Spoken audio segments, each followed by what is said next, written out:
Hello everyone. इस video में हम BA second year sem fourth के second play the swan song इसके टेक्स्ट को ट्रांसलेट करने की कोशिश करते हैं। टेक्स्ट यहाँ से शुरू किया जाएगा। इम्पेशेंटली, व्याकुल होते हुए या उत्साहित होते हुए या बेसब्री के साथ। Now the part of the fool. Scene ये चला हुआ है यहाँ पर इस डायलॉग में। जो यहाँ पर आपका मेन कैरेक्टर है सवियलो विडोफ, वो अलग अलग रोल प्ले करके दिखाता है अपने साथी इवानिस को, और ये दूसरे नाटकों से लाइन लेकर या उनको याद करके उनके डायलॉग बोलने की कोशिश करता है। यानी कि यह अपनी कलाकारी का प्रदर्शन करने की कोशिश करता है कि मैं एक बहुत अच्छा कलाकार हूँ, अभी मेरी बूढ़ी उम्र नहीं हुई है, मुझे कंपनी से निकाल दिया गया है। इस बात पर इसको रोना भी आता है। तो यह दूसरे नाटक जो शेक्सपियर के रहे हैं उनसे कुछ डायलॉग बोलने की कोशिश करता है। पहले ये डायलॉग बोल चुका है ऑलरेडी, अब उसी डायलॉग को आगे बोलता है। Impatiently, now the part of the fool, कि हाँ अब मैं एक मस्खरे का रोल प्ले करूँगा। स्टैम्प्स हिज फुट, स्टेज पर अपने पाँव पटकता है।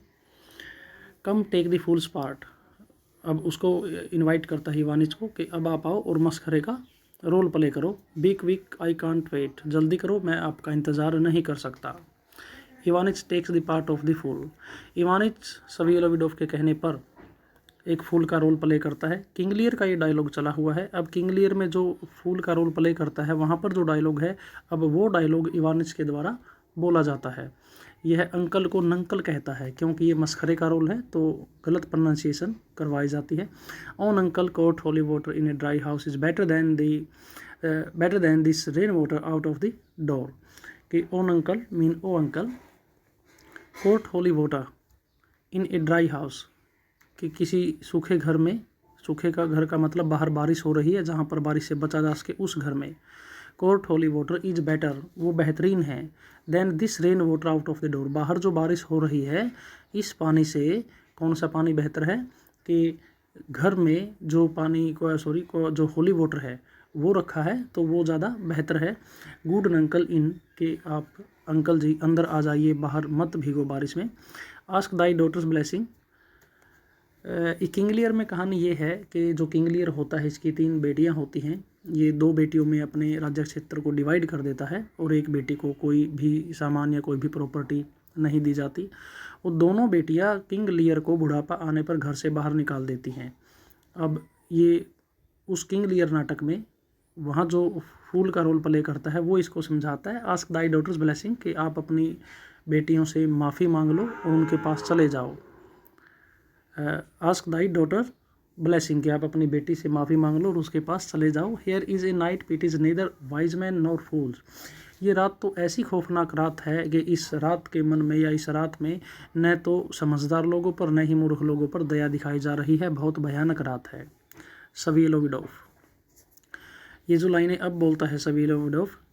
Rumble thy bellyful, spit fire spout rain nor rain, wind, thunder, fire are my daughters. I tax not you, your elements, with unkindness. I never gave you kingdom, called you children. इन लाइनों का मतलब ये है, King Lear ने उस नाटक में अपनी बेटियों को सब कुछ दे दिया था, अपने पास कुछ नहीं रखा था, कुछ नौकर चाकर रखे थे, ज़्यादा प्रॉपर्टी अपने पास नहीं रखी थी, लेकिन बदले में उसकी बेटियों ने उसकी कोई भी हेल्प नहीं की बुढ़ापा आने पर, बल्कि उसको घर से बाहर कर दिया। स्टार्टिंग में तो उसके नौकर चाकर या उसकी सर्विसेज जो थी राजा के रूप में उनमें कटौती की गई, फिर धीरे धीरे उन दोनों बेटियों के बीच में झगड़ा भी होता है कि पिताजी को आप रखो, आप संभाल करो उसकी, तो दूसरी बोलती है मैं क्यों, आपने तो भी प्रॉपर्टी का हिस्सा लिया, आप करो। तो इस तरह से दोनों बेटियां लड़कर उसे घर से बाहर निकाल देती है। अब ये प्रकृति के जो ऑब्जेक्ट हैं, बारिश हो रही है, बिजली गरज रही है, तेज़ तूफान है, तो इसमें आदमी प्रॉब्लमेटिक सिचुएशन में फंस जाता है अगर बाहर जंगल में हो, तेज़ तूफान हो। लेकिन ये कहता है प्रकृति के एलिमेंट्स को इन लाइनों में कि आप कितने भी निर्दयी क्यों ना हो, आप प्रकृति के एलिमेंट्स कितने भी निर्दयी क्यों ना हो, लेकिन मुझे आपसे कोई नाराज़गी नहीं है, क्योंकि मैंने जिस तरह से मैंने अपनी बेटियों को राज्य क्षेत्र दे दिया है, मैंने आपको कुछ नहीं दिया। मैं आपको, आप मेरे बेटी भी नहीं हो, यानी कि मेरा और आपका कोई रिश्ता भी नहीं है, आपने मुझे कोई दुख नहीं दिया, बल्कि ज़्यादा खतरनाक, आपसे भी ज़्यादा खतरनाक कौन है, खुद मेरी बेटियाँ ही है। देयर इज़ स्ट्रेंथ, ये डायलॉग बोलने के बाद फिर कहता है कि हाँ इसमें इस डायलॉग में दम है, वजनदार है। There is talent for you, हाँ इसमें एक प्रतिभा है। आई एम ग्रेट आर्टिस्ट, मैं एक महान कलाकार हूँ। Now then here is something else of the same kind, मैं ठीक इसी प्रकार के कुछ और डायलॉग बोलता हूँ। To bring back my youth to me, जिससे मेरी जवानी वापस आ जाएगी या फिर मेरी जवानी के दिन मुझे याद आ जाएंगे। फॉर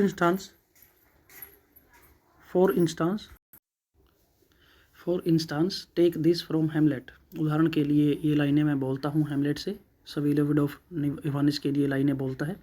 आई विल बिगिन, मैं शुरू करता हूँ। लेट मी सी, ज़रा मुझे याद करने दो लाइनें कैसी थी। हाउ डज इट गो, वो लाइनें किस प्रकार बोली गई थी, डायलॉग क्या था, ज़रा याद करने दो। Oh yes that this is it, हाँ मुझे याद आया, ये लाइनें ऐसी हैं। Takes the part of Hamlet, अब शेक्सपियर के द्वारा लिखा गया एक हेमलेट नाटक है। अब वहाँ से ये एक डायलॉग बोलता है Svetlovidov. O the recorders let me see one, अरे वो बांसुरी वाले, ज़रा मुझे ये बांसुरी दिखाओ, एक बांसुरी दिखाओ। यहाँ पर जो रिकॉर्डर्स है, रिकॉर्डर, ये रिकॉर्ड का मतलब वैसे तो होता है लेखा जोखा, रिकॉर्ड करना, लिख लेना। रिकॉर्डर का मतलब यहाँ पर ये नहीं है लेखा जोखा रखने वाला, यहाँ पर है बांसुरी बजाने वाला, म्यूजिक रिकॉर्ड करने वाला। जैसे कि आप कोई पंजाबी सॉन्ग सुनोगे ना तो वहाँ पर लिखा आएगा ABC records presents this song, यानी कि यहाँ पर वो म्यूजिक रिकॉर्ड किया जाता है, समझ गए आप। तो यहाँ पर बांसुरी, इसका मतलब है बांसुरी बजाने वाला। The recorders let me see one, बांसुरी बजाने वाले मुझे एक बांसुरी दिखाओ। To withdraw with you,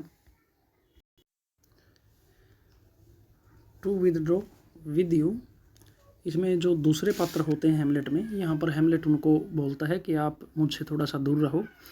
Y do you go about to recover the wind of me, आप बिल्कुल मेरे पीछे पीछे मेरे साथ साथ क्यों चल रहे हो। As if you would drive me into a toil, जैसे कि आप मुझे किसी मुसीबत में फंसाने वाले हो। कहने का मतलब जैसे कि आप मुझ पर छुपकर हमला करने वाले हो। इवानिच, जब स्वीलोविड ऑफ हेमलेट नाटक से लाइनें बोलता है उसके बाद, O my lord if my duty be too bold, my love is too unmannerly, ये डायलॉग भी इस नाटक का नहीं है। ओरिजिनली ये सारे डायलॉग जो 2-3 चल रहे हैं ये चल रहे हैं हेमलेट से, कि मेरे मालिक, यानी कि जो वहाँ पर हेमलेट है, हेमलेट का जो नौकर है, वो बदले में कहता है मेरे मालिक अगर मेरी ड्यूटी इतनी साहस से भरी है, इतनी जोखिम से भरी है, तो मेरा प्यार भी थोड़ा सा अनमैनरली हो सकता है, मेरा प्यार भी थोड़ा सा बोल्ड हो सकता है। Svetlovidov, I do not well understand that, मैं आपकी इस बात को ठीक ढंग से समझ नहीं पाया। Will you play upon this pipe, क्या आप इस बांसुरी को या इस म्यूजिक इंस्ट्रूमेंट को बजा सकते हो। Ivanich, my lord I can't, मैं नहीं बजा सकता। सवी लोविड ऑफ कहता है आई प्रे यू, मैं आपसे रिक्वेस्ट करता हूँ। Ivanich, believe me I can not, ये मेरा यकीन करो मैं नहीं बजा सकता। आई डू बिसीच यू, मैं आपसे पुनः विनम्र निवेदन करता हूँ। आई डू बिसीच यू, मैं आपसे रिक्वेस्ट करता हूँ। Ivanich, I know no touch of it, मैं इसको एक तरह से भी छूना नहीं जानता। कहने का मतलब मैं इसको कहाँ से पकड़ना है, कहाँ से बजाना है, कैसे हवा इसमें भरनी है, मैं कुछ भी नहीं जानता। I know no touch of it, मैं इसका एक स्टेप भी नहीं जानता। माई लॉर्ड, मेरे मालिक। सभी lord of, it is as easy as lying, ये लाइनें बहुत अच्छी है ह्यूमन नेचर के ऊपर, मानवता के ऊपर कह सकते हो, या जो आदमी गद्दारी करते हैं उनके ऊपर कह सकते हो। It is as easy as lying, Hamlet वहाँ कह रहा है, यहाँ पर आपका सवी लोविडोफ कह रहा है। It is as easy as lying, बांसुरी बजाना, इस म्यूजिकल इंस्ट्रूमेंट को बजाना इतना आसान है जितना कि झूठ बोलना। कहने का मतलब झूठ बोलना बेहद आसान है। गवन दीज वेंटेजेस, यहाँ पर वेंटेजेस है, बांसुरी में जो सुराख होते हैं उनको बोला गया है। गवन दीज वेंटेजेस, इन सुराखों को हैंडल करो, मैनेज करो, इनको कंट्रोल करो। विद योर फिंगर्स, अपनी उंगलियों, और एंड थंब, अंगूठे के साथ। गिव इट ब्रेथ, मुंह से इसमें हवा भरो। विद योर माउथ, आपके मुंह से। And it will discourse most eloquent music, और इसके अंदर से एक बेहद सुरीला संगीत निकलेगा। लुक यू, देखो आप, दीज आर द स्टॉप्स, देखो इसमें ये छेद बने हुए हैं। Ivanich, but these I can't command to any tense of harmony, but these I can't command to any utterance of harmony. मैं इसमें से किसी भी प्रकार का संतुलित या अच्छा मधुर संगीत नहीं बजा सकता। आई कांट कमांड, मैं इन से, वैसे तो कमांड का मतलब है आदेश देना, यहाँ पर है कमांड का मतलब उनको नियंत्रण करके उनमें से म्यूजिक निकालना। I can not command to any utterance of harmony, मैं इनमें से किसी भी प्रकार का कोई म्यूजिक नहीं बजा सकता। I have not the skill, मेरे अंदर ये गुण नहीं है। सभी लोविड ऑफ वाई, अरे लुक यू, देखो तुम, how unworthy thing you make of me. आप इस बांसुरी को, जो छोटी सी बांसुरी है, इसको बजाने में असमर्थ हो, लेकिन आपने मुझे कितना बेवकूफ़ या कितना अयोग्य या कितनी कम कीमत का समझ लिया। How unworthy a thing you make of me, आपने मुझे कितना नीच समझ लिया है। ये क्यों कहा सवी लविडोफ ने? वहाँ पर हैमलेट ने कहा था, इसलिए ऐसा कहा कि आपके हाथों और मुंह से आपसे ये बांसुरी नहीं बजाई जा रही, लेकिन आप मुझे कितना कमज़ोर समझ रहे हो। मैं तो एक ज़िंदा आदमी हूँ, मेरे अंदर बुद्धि है, मन है, आत्मा है। आप मुझे बजा सकते हो, मुझे परेशान कर सकते हो, मेरा मजाक बना सकते हो, मेरे सामने झूठ बोल सकते हो, मुझे बहका सकते हो, मुझे इग्नोर कर सकते हो। देखो ये कितनी बातें छिपी होती है लिटरेचर में, कि हम एक आदमी को बेवकूफ़ बड़ी आसानी से बना सकते हैं, जो सोच सकता है, जो परमात्मा की सबसे सुंदर रचना है, जिसमें तार्किक शक्ति है, जिसमें कल्पना शक्ति है, जिसमें मन निवास करता है, जिसमें आत्मा निवास करती है। इस इतने बड़ी क्रिएचर को, परमात्मा की इतनी बड़ी क्रिएचर को, सबसे सुंदर, खूबसूरत, सबसे बुद्धिमान, तर्कशील बुद्धिजीवी को हम ज़रा सी बात समझकर उसको हैंडल कर लेते हैं, उसे बेवकूफ़ बना देते हैं, उसको धोखा दे सकते हैं, उसके सामने झूठ बोल सकते हैं, उसको ललचा सकते हैं, उसको हम किसी भी गलत राह पर चलने के लिए मोटिवेट कर सकते हैं, उसको अपने तरीके से हैंडल कर सकते हैं। लेकिन ये छोटी सी बांसुरी जिसमें कुछ भी नहीं, निर्जीव ऑब्जेक्ट, ये हमसे हैंडल नहीं हो रही। ये तमाचा है मानवता के ऊपर कि आदमी क्या कर रहा है और क्या नहीं कर रहा है। यू वुड प्ले अपॉन मी, आप मुझे बजा सकते हो, यानी कि आप मुझसे खेल सकते हो। You would seem to know my stops, लगता है आप मेरी कमज़ोरियों को जानते हो। यहाँ पर स्टॉप्स का मतलब क्या है? कमज़ोरियाँ। वैसे तो छेद होता है यहाँ पर बांसुरी में, लेकिन यहाँ क्या है? कमज़ोरियाँ, कि आप मेरी कमज़ोरियों का फ़ायदा उठा सकते हो। You would seem to know my stops, कि आप मेरी कमज़ोरियों को जानते हो। You would pluck out the heart of my mystery, आप मेरे मन में दबे किसी भी रहस्य को बाहर निकाल सकते हो। You would pluck out the heart of my mystery, मेरे आत्मा में जो सच दबे पड़े हैं आप उनको बाहर निकाल सकते हो। कितना कठिन काम है ये, जबकि आप कह रहे हो बांसुरी नहीं बजा सकते। You would sound me from my lowest note to the top of my compass, आप मुझे मेरी कम से कम ध्वनि और मेरी अधिकतम ध्वनि पर मुझे बजा सकते हो। कहने का मतलब आप मुझे हर तरह से हैंडल कर सकते हो, आप मेरे हर तरह से प्रयोग कर सकते हो, आप मुझे नाच नचा सकते हो। यू वुड साउंड मी, आप मुझे बजा सकते हो, फ्रॉम माई लोवेस्ट टोन, मेरी कम से कम ध्वनि से लेकर to the top of my compass, जितनी मेरी हद में होती है अधिकतम ध्वनि, उस ध्वनि तक आप मुझे बजा सकते हो। कहने का मतलब कि आप मुझे हर तरह से खिला सकते हो। There is much music, excellent voice in this little organ, लेकिन इस छोटे से म्यूजिकल इंस्ट्रूमेंट में बहुत अच्छा संगीत और बहुत अच्छी आवाज़ भरी पड़ी है। Yet can not you make it speak, लेकिन आप इसको फिर भी बजा नहीं सकते। सेव योर ब्लड, हे भगवान। Do you think I am easier to be played on than a pipe, क्या आपको लगता है मुझे बजाना, मुझे कंट्रोल करना, मेरे साथ खेल खेलना, मेरे साथ धोखाधड़ी करना इस बांसुरी बजाने से बहुत आसान काम है? डू यू थिंक, क्या आपको ऐसा लगता है, कि आप सोचते हो I am easier to be played on, कि मुझे बजाना बहुत आसान है, देन ए पाइप, इस बांसुरी के बजाय। Call me what instrument you well, आप मुझे कोई भी संगीत या कोई भी संगीत के इंस्ट्रूमेंट का नाम दे दो। Call me what instrument you will, आप मुझे किसी भी वाद्य यंत्र का नाम दे दो।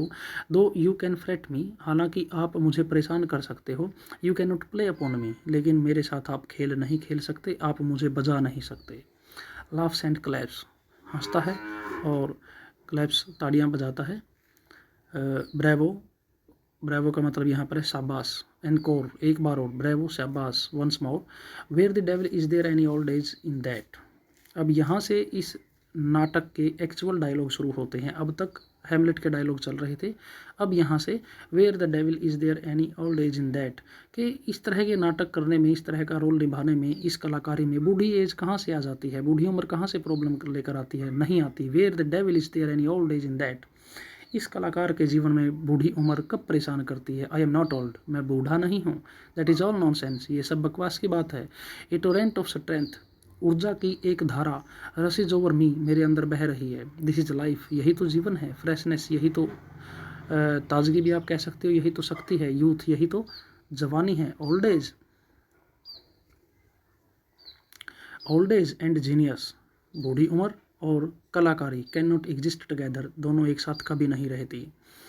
You seem to be stuck dumb, निकित उसका, आप तो जैसे खामोश हो गए हो।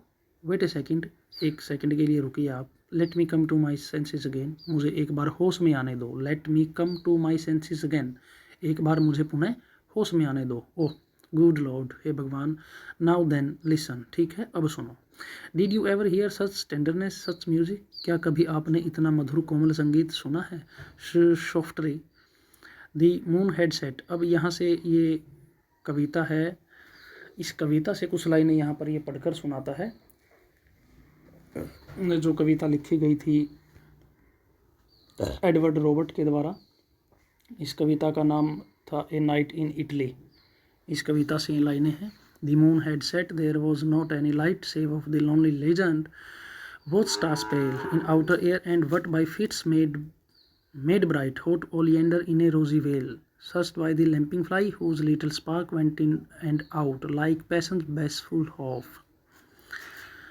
The moon had set, चांद छुप गया है। There was not any light, कोई रोशनी नहीं है वातावरण में। Save of the lonely legend, both stars pale in outer air, बाहर के वातावरण में सिर्फ एक लाइट है, जो तारे असंख्य है। लोनली का मतलब है अकेले, सेव ऑफ द लोनली एक अकेली लाइट है। लाइट किसकी है, लीजेंड, लीजेंड का मतलब होता है इन ए ग्रेट नंबर, यानी कि असंख्य है। Watch stars pale in outer air, बाहर जो हल्की मध्यम सी जो रोशनी है, पेल का मतलब कमज़ोर, जो कमज़ोर सी रोशनी है, हल्की मध्यम रोशनी है, वो असंख्य तारों की चमक के कारण है, और कोई दूसरी रोशनी नहीं है। And what by fits made bright hot oleander in a rosy well, और इस गुलाबी घाटी में इस तारों की जगमगाती रोशनी ने जो ओलियंडर नाम के छोटे छोटे पौधे होते हैं, बहुत जहरीला पौधा होता है, उस पर हल्के गुलाबी रंग के फूल लगते हैं। इन हल्के गुलाबी रंग के फूलों को चमकीला बना दिया है। और इन फूलों को कौन सर्च कर रहा है, रात को उड़ते हुए जुगनू, लैंपिंग फ्लाई, लैंपिंग फ्लाई का मतलब जुगनू, इनको जुगनू ढूंढ रहे हैं। और इन जुगनुओं की रोशनी क्या हो रही है, वो कभी जग रहे हैं तो कभी बुझ रहे हैं, यानी कि हुज लिटिल स्पार्क, जिसकी छोटी सी चमक, वेंट इन एंड आउट, जो जग रही है कभी बुझ रही है, यानी कि वो जगना और बुझना ब्लिंक कर रही है। लाइक पैशंस बेसफुल होप, जैसे कि कमज़ोर सी उम्मीद होती है, कभी उम्मीद जागृत होती है, वो कमज़ोर सी उम्मीद कभी टूट जाती है। तो एक कमज़ोर सी उम्मीद की तरह इन जुगनुओं की रोशनी कभी जग रही है तो कभी बुझ रही है। The noise of opening door is heard, दरवाज़ा खुलने की आवाज़ आती है। व्हाट इज़ दैट, वहाँ पर कौन है, इवानिच कहता है। There are Petrushka and Egorka coming back, वहाँ पेट्रुस्का और येगोर्का दोनों वापस आ रहे हैं। Yes you have genius, genius my master, कि हाँ आप एक महान कलाकार हो, महान कलाकार हो, महान कलाकार हो मेरे स्वामी। Svetlovidov calls turning towards the noise, जिस तरफ से दरवाज़ा खुलने की आवाज़ आई थी उसी तरफ अपनी गर्दन को घुमा लेता है। Svetlovidov come here to me, come here to me my boys, मेरे लड़कों मेरे बेटों मेरी तरफ आओ। टू इवानिच, इवानिच से कहता है फिर वो। Let us go and get dressed, चलो चलते हैं और कपड़े पहनते हैं। आई एम नॉट ओल्ड, मैं बूढ़ा नहीं हूँ। All that is foolishness nonsense, ये तो सब मूर्खता की बातें हैं, बकवास की बातें हैं। लाफ्स केली, खिलखिलाकर हंसता है। What are you crying for, आप रो क्यों रहे हो। यू पुअर ओल्ड ग्रैनी, आप बूढ़े गरीब बूढ़े, आप रो क्यों रहे हो। What is the matter now, क्या मसला है, क्या मामला है। दिस विल नॉट डू, ये सब नहीं चलेगा। There this will not do at all, इस ज़िंदगी में ये सब नहीं चलेगा। कम कम ओल्ड मैन, बूढ़े आदमी आओ आओ, डोंट स्टेयर सो, मेरी तरफ ऐसे मत घूरो। What makes you stare like that, आप किस वजह से मेरी तरफ ऐसे घूर रहे हो। There embraces him in tears, रुको रुको, उसको फिर अपने गले से लगा लेता है इवानिच को। डोंट क्राई, रो मत, जबकि अंदर से टूटा हुआ ये खुद है सवेलोइडोफ, और कह रहा है इवानिच को, अपने आप के लिए कह रहा है बट इवानिच को कह रहा है। Where there is art and genius, जहाँ पर एक कला हो और वहाँ पर जो कलाकारी होती है, there is art and genius, there can never be such things as old age और लोनलीनेस और सिकनेस, जहाँ पर कलाकारी हो, महान कलाकार हो, गुणवत्ता हो, तो वहाँ पर ये चीज़ें जैसे कि बूढ़ी उम्र, अकेलापन और बीमारी, ये चीज़ें निवास नहीं करती। And death it self is half, कलाकार की ज़िंदगी में तो मौत भी आधी होती है, कहने का मतलब मौत भी कलाकार को मार नहीं सकती। वीप्स, और ये बात कहकर वो रोना शुरू कर देता है। नो नो निकितुस्का नहीं नहीं, it is all over for us now. ये देखिए बहकी बहकी बातें करता है सभी रेडोफ। कभी तो कहता है मैं जवान हूँ, बूढ़ा नहीं हूँ, मुझे मौत भी नहीं मार सकती, और अगले ही पल में ये होश में आता है तो कह देता है it is all over for us now, अपने लिए सब कुछ समाप्त हो गया है।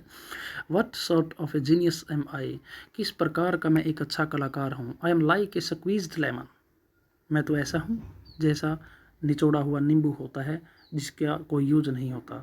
नींबू का यूज कब तक है, जब तक उसमें रस हो, लेकिन जैसे ही उसको निचोड़ दिया जाए तो छिलके को डस्टबिन में डाल दिया जाता है। आई am like a squeezed lemon, मैं एक निचोड़े हुए नींबू की तरह हूँ। एक क्रैक्ड बोतल, एक फूटी हुई बोतल की तरह जिसमें कोई भी सामान नहीं डाल सकते आप।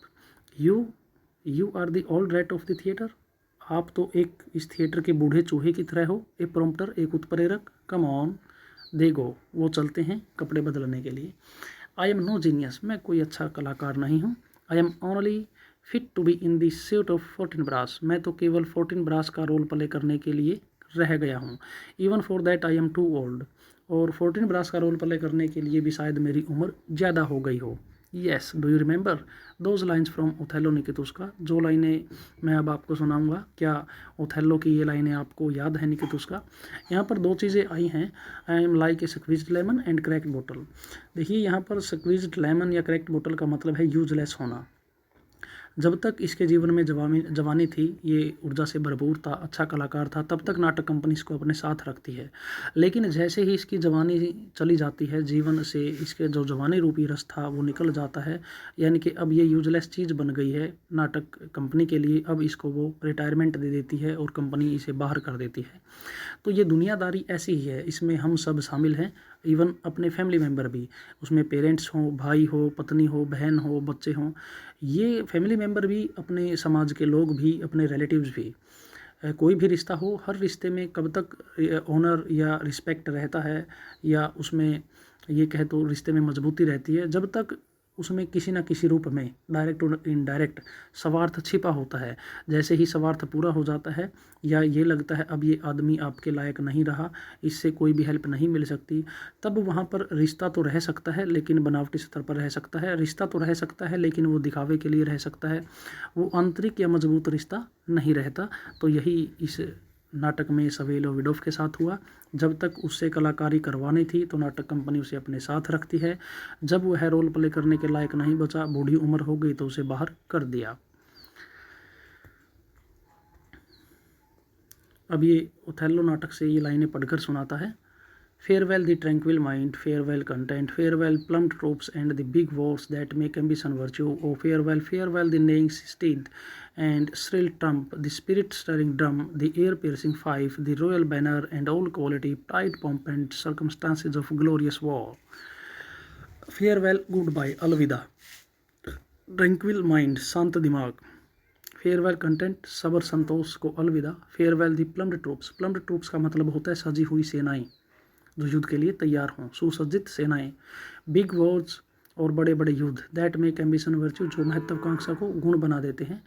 ओ फेयरवेल, अलविदा। फेयरवेल द नेइंग स्टीड, स्टीड का मतलब होता है घोड़े, घुड़सवार सैनिक भी आप यहाँ पर कह सकते हो, वैसे स्टीड घोड़ा ही होता है। हिन हिनाते घोड़ों, श्रिल ट्रम्प, तीखी आवाज़ वाली तुरही, एंड स्पिरिट स्टरिंग ड्रम, और दिल को दहला देने वाले ढोल नगाड़े। ईयर पियर्सिंग फाइफ, तीखी आवाज़ वाली, फाइफ का मतलब बांसुरी आप यहाँ पर कह सकते हो, या तुर्री भी आप कह सकते हो। द रॉयल बैनर, शाही झंडे, एंड ऑल क्वालिटी, सभी गुण, प्राइड, पॉम्प, सम्मान या फिर दिखावा, सर्कमस्टांसेस ऑफ ग्लोरियस, और युद्ध के सभी शानदार हालात, सबको अलविदा। Oh you are genius, genius, आप एक महान कलाकार हो, आप एक महान कलाकार हो, आप प्रतिभावान हो। सभी लोविडोफ। एंड अगेन दिस, दोबारा फिर ये सुनो। अब ये लाइनें फिर यहाँ पर ये सभी लोविडोफ पढ़कर सुनाता है। ये जो लाइनें अब पढ़कर सुनाता है ये किसी नाटक से नहीं बल्कि ये कविता से ली गई हैं। कविता का नाम था रिमोर्स, पीबी शैले ने इस कविता को लिखा था। ये लाइनें वहाँ से पढ़कर सुनाता है। Away the moor is dark beneath the moon, वहाँ चांद के नीचे एक काला आदमी है। Rapid clouds have drunk the last pale beam of even, moor के वैसे कई मीनिंग होते हैं, मूर बंजर भूमि को भी कहते हैं। Moor is dark beneath the moon, वहाँ चांद के नीचे वो जो बंजर भूमि है उसमें अंधेरा है, ये भी है। Rapid clouds have drunk the last pale beam of even, जो बादल हैं वो किरणों को समेट लेंगे।